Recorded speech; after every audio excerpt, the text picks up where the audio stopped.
dass ich nicht in diesen Jahren für dich eingesetzt habe. Pasti kalian tahu dengan orang ini, Adolf Hitler.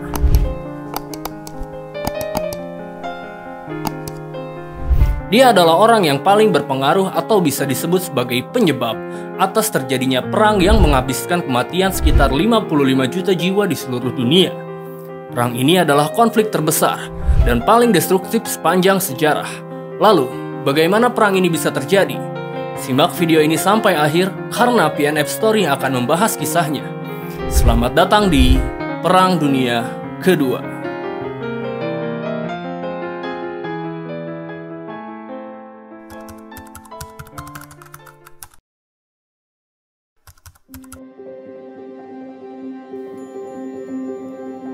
Pada episode kali ini, akan membawa Anda kembali ke awal konflik yang mengguncang dunia pada abad ke-20. Mari kita mulai dengan peristiwa penting yang membentuk panggung perang ini. Setelah berakhirnya Perang Dunia Pertama, dunia menghadapi konferensi perdamaian Versailles pada tahun 1919. Konferensi ini bertujuan untuk menetapkan ketentuan perdamaian yang mengakhiri perang dan menyelesaikan perselisihan antara negara-negara yang terlibat. Delegasi dari berbagai negara hadir di konferensi ini, termasuk Amerika Serikat, Britania Raya, Prancis, dan Jerman yang kalah pada perang. Pada akhirnya, Traktat Versailles ini ditandatangani oleh Jerman. Traktat ini memberlakukan sejumlah persyaratan yang sangat berat bagi Jerman, termasuk adalah pembayaran reparasi perang dan pengurangan wilayah. Di Jerman sendiri, traktat ini menuai kekecewaan dan kemarahan dari kalangan rakyat. Mereka merasa bahwa kondisi yang ditetapkan oleh Traktat Versailles sangatlah tidak adil dan merendahkan. Pada saat yang sama, munculnya Partai Nazi dan pemimpinnya Adolf Hitler menjadi kekuatan politik yang semakin kuat di Jerman. Hitler dan Partai Nazi menyalahkan Traktat Versailles atas keterpurukan ekonomi dan nasionalisme yang terpuruk di negara itu.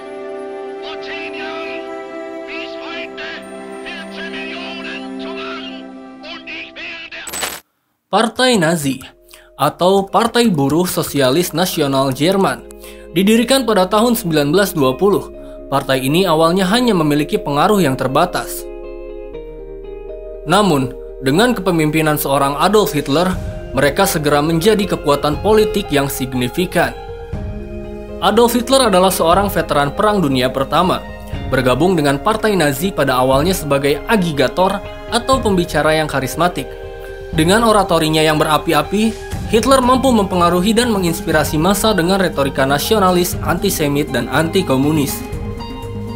Dalam waktu yang singkat, Adolf Hitler berhasil mengkonsolidasi kekuatan dan memperluas basis dukungan Partai Nazi. Ia mengubah partai tersebut menjadi gerakan politik yang kuat dan militeristik, dengan tujuan membangun kembali kejayaan Jerman dan menghilangkan ketidakadilan yang mereka alami atas diberlakukannya Traktat Versailles. Hitler menggunakan propaganda dengan cermat untuk menggambarkan Partai Nazi sebagai solusi atas masalah yang dihadapi oleh bangsa Jerman. Melalui kampanye pemilihan umum yang efektif, mereka berhasil memperoleh dukungan yang luas dari berbagai lapisan masyarakat. Pada tahun 1923, Partai Nazi mencoba merebut kekuasaan melalui kudeta yang dikenal sebagai Bierhaltputsch. Namun, upaya ini gagal dan Hitler ditangkap serta dijatuhi hukuman penjara.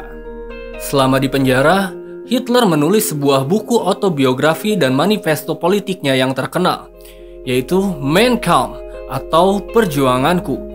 Buku ini berisi pandangan ideologis Hitler tentang ras, nasionalisme, antisemitisme, dan rencananya untuk membangun kekaisaran Jerman yang baru.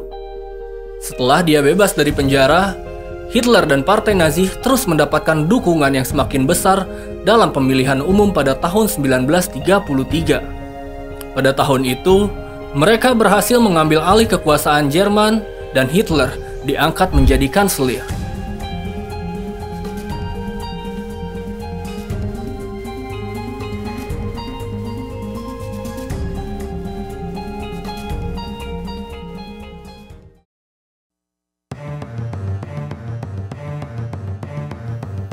Ketegangan mulai meningkat di Eropa ketika Jerman mulai melanggar beberapa ketentuan terkait Traktat Versailles, termasuk memperkuat militer dan mengambil alih wilayah-wilayah yang sebelumnya telah diserahkan. Namun pada tahun 1936, Jerman menandatangani Fakta Anti-Komintern dengan Jepang yang bertujuan untuk melawan pengaruh komunis di dunia. Hal ini semakin memperkuat ambisi Jerman dalam membangun sebuah kekuatan militernya. Pada tahun 1938, Jerman mengumumkan Anschluss, yaitu penyatuan antara Jerman dengan Austria. Hal ini melanggar ketentuan dari Traktat Versailles, tetapi tidak ada tindakan yang diambil oleh negara-negara lain untuk menghentikan perluasan Jerman. Pada tahun 1938, krisis pecah di wilayah Sudeten, yang merupakan bagian dari Cekoslowakia. Mayoritas penduduk Sudeten adalah etnis Jerman, dan Adolf Hitler menggunakan kesempatan ini untuk menuntut penggabungan antara Sudetenland ke dalam Jerman. Untuk mencegah eskalasi konflik, negara-negara Eropa seperti Britania Raya dan Prancis mengadakan konferensi Munich pada September 1938. Dalam konferensi ini mereka setuju dengan memberikan Sudetenland kepada Jerman sebagai hasil dari negosiasi dengan Hitler. Perdana Menteri Britania Raya pada saat itu, yaitu Neville Chamberlain, kembali ke Inggris dengan keyakinan bahwa perjanjian ini akan menjaga perdamaian di Eropa. Namun ternyata, perjanjian Munich ini hanyalah memberikan waktu bagi Jerman untuk memperkuat kekuatannya.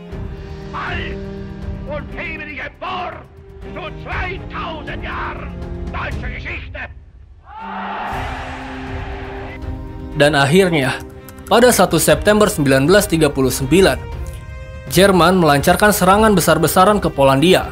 Hal ini menjadi titik awal dari Perang Dunia Kedua di Eropa.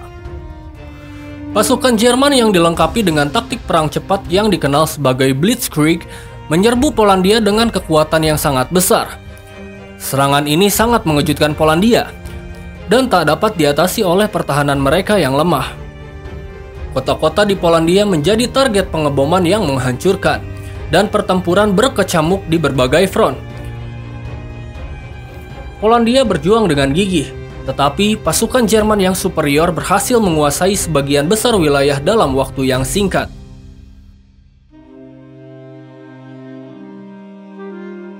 Penyerangan Jerman ke Polandia memicu reaksi dari internasional. Britania Raya dan Prancis yang telah menjamin perlindungan bagi Polandia menyatakan perang terhadap Jerman sebagai tanggapan dari serangan ini. Dengan pernyataan perang dari Britania Raya dan Prancis, Perang Dunia Kedua secara resmi dimulai di Eropa. Konflik ini akan mengubah peta politik dan sosial dunia selama 6 tahun yang panjang, dan melibatkan negara-negara dari berbagai benua. Episode selanjutnya akan membahas pertempuran dan penaklukan Eropa yang menjadi bagian penting dari Perang Dunia Kedua. Sampai jumpa di episode berikutnya bersama PNF Story yang akan membahas Perang Dunia Kedua.